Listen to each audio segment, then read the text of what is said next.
we actually cover a whole gamut of trying to, I would say, break a key code that pancreatic cancer cells uses to survive.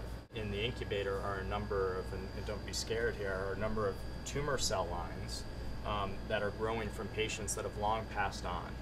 But yet their cells, the tumor cells, are still growing as long as we put them in a condition that fits somewhat physiologically the way the human is. Why are these cells able to survive so much? Why are they so resistant to the therapies we give them?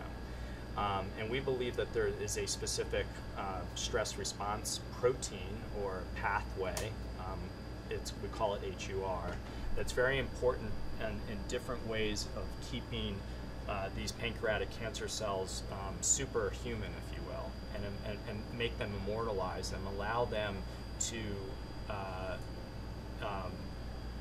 succeed and thrive in very stressful conditions.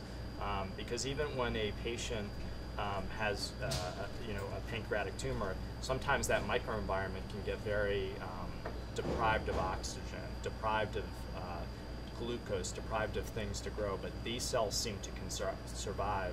And then we treat them with these very toxic agents, and they're able to resist and survive. And basically, the lab, in brief, is really trying to figure out ways, one, to understand how they're able to survive through this pathway, the stress response pathway, and two, had to actually go in there and disrupt that so we can literally hit the pancreatic cancer cells at their knees so they can't survive and thrive. And this pathway is almost like a seatbelt for them so they can get through the tough times and survive, and we want to be able to cut that seatbelt and really get rid of their airbags. When money comes directly to this laboratory, each dollar makes a huge difference. Each dollar goes directly to what you see around here. All these reagents cost significant money. And for almost every reagent and every experiment, we learn something. Even $50, $100 can make a big difference towards one experiment being done.